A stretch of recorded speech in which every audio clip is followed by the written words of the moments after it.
एकादशी का व्रत हेमंत ऋतु में मार्गशीर्ष मास के कृष्ण पक्ष गुजरात महाराष्ट्र के अनुसार कार्तिक मास को करना चाहिए। इसकी कथा इस प्रकार है। युधिष्ठिर ने भगवान श्री कृष्ण से पूछा, भगवान पुण्यमयी एकादशी तिथि कैसे उत्पन्न हुई? इस संसार में वह क्यों पवित्र मानी गई तथा देवताओं को कैसे प्रिय हुई? श्री भगवान बोले,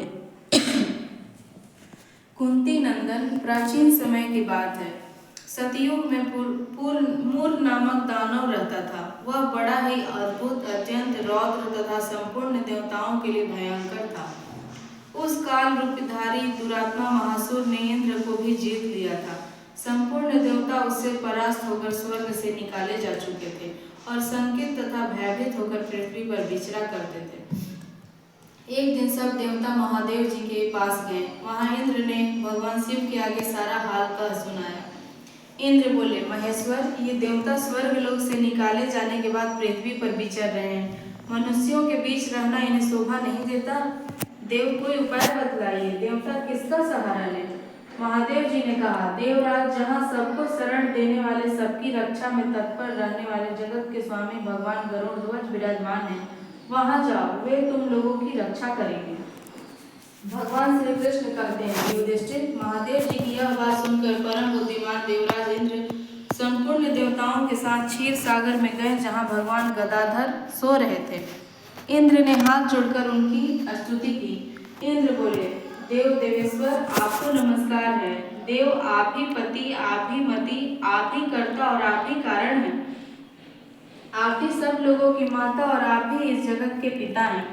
देवता और दानव दोनों ही आपकी वंदना करते हैं। पुंडरीकाक्ष, आप दैत्यों के शत्रु हैं। मधुसूदन, हम लोगों की रक्षा कीजिए। प्रभु जगन्नाथ, अत्यंत उग्र स्वभाव वाले महाबली मूर नामक दैत्य ने इस संपूर्ण देवताओं को जीतकर स्वर्ग से बाहर निकाल दिया है। भगवान देव देवेश्वर, शरणागत वत्सल देवता भयभीत होकर आपकी शरण में आए हैं। दानवों का विनाश करने वाले कमल नयन भक्त वत्सल देव देवेश्वर जनार्दन, हमारी रक्षा कीजिए, रक्षा कीजिए। भगवान शरण में आए हुए देवताओं की सहायता कीजिए। इंद्र की बात सुनकर भगवान विष्णु बोले, देवराज, वह दानव कैसा है? उसका रूप और बल कैसा है? तथा उस दुष्ट के रहने का स्थान कहाँ है? इंद्र बोले, देवेश्वर, पूर्व काल में ब्रह्मा जी के वंश में ताल जंग नामक महान असुर उत्पन्न हुआ था, जो अत्यंत भयंकर था। उसका पुत्र मूर नामक के नाम से विख्यात है, मूर दानव के नाम से विख्यात है। वह भी अत्यंत उत्कट, महापराक्रमी और देवताओं के लिए भयंकर है। चंद्रावती नाम से प्रसिद्ध एक नगरी है, उसी में स्थान बनाकर वह निवास करता है। उस दैत्य ने समस्त देवताओं को परास्त करके उन्हें स्वर्ग लोक से बाहर कर दिया। उसने एक दूसरे इंद्र को स्वर्ग के सिंहासन पर बिठाया है। अग्नि, चंद्रमा, सूर्य, आयु तथा वरुण भी उसने दूसरे ही बनाए हैं। जनार्दन, मैं सच्ची बात बता रहा हूँ, उसने सब कोई दूसरे ही कर लिए हैं। देवताओं को तो उसने उनके प्रत्येक स्थान से वंचित कर दिया है।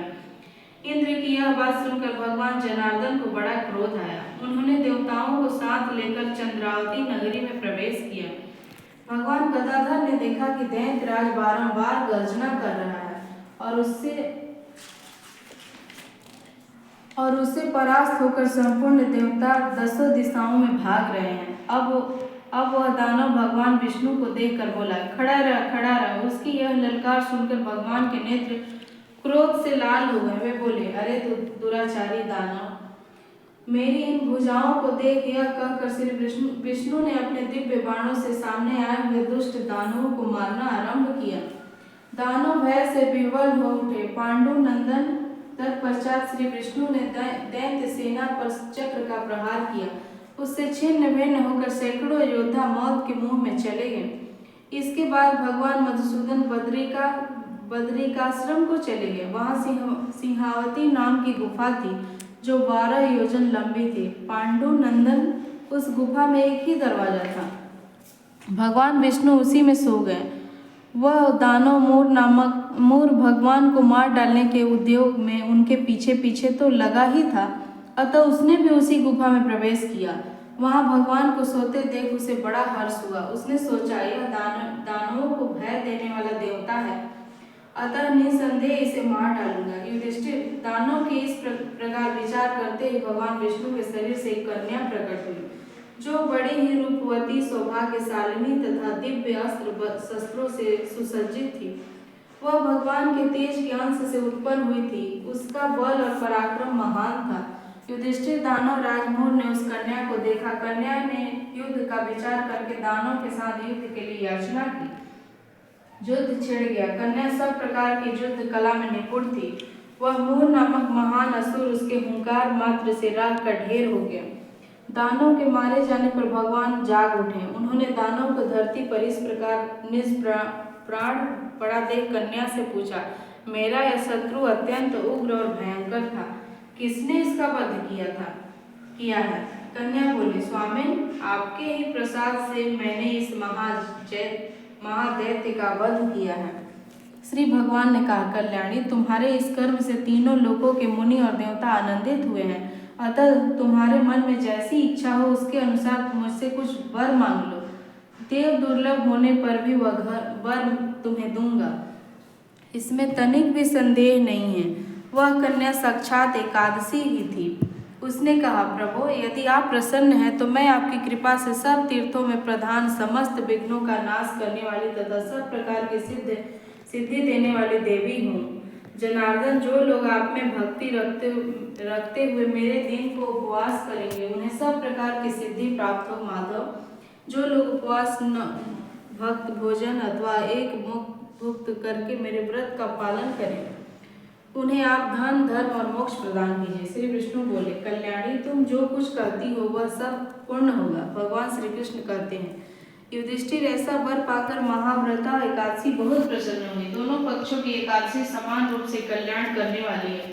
इसमें शुक्ल और कृष्ण का भेद नहीं करना चाहिए। यदि उदय काल में थोड़ी सी एकादशी, मध्य में पूरी द्वादशी और अंत में किंचित त्रयोदशी हो तो वह त्रिस्पर्शा एकादशी कहलाती है। वह भगवान को बहुत ही प्रिय है। यदि एक त्रिस्पर्शा एकादशी को उपवास कर लिया जाए तो 1000 एकादशी व्रतों का फल प्राप्त होता है तथा इस प्रकार द्वादशी में पारण करने पर 1000 गुना फल माना गया है। अष्टमी, एकादशी, षष्ठी, तृतीया और चतुर्दशी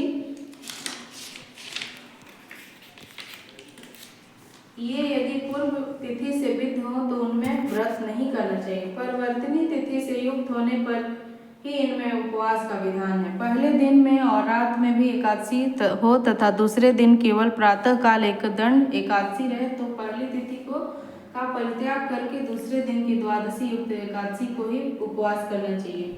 यह विधि मैंने दोनों पक्षों की एकादशी के लिए बताई है।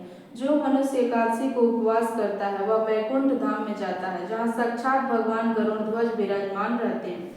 जो मानव हर समय एकादशी के महात्म्य का पाठ करता है उसे 1000 गौदान के पुण्य का फल प्राप्त होता है। जो दिन या रात में भक्ति पूर्वक इस महात्म्य का श्रवण करते हैं वे निसंदेह ब्रह्म हत्या आदि पापों से मुक्त हो जाते हैं। एकादशी के समान पाप नाशक व्रत दूसरा कोई नहीं है। जय विष्णु भगवान जी।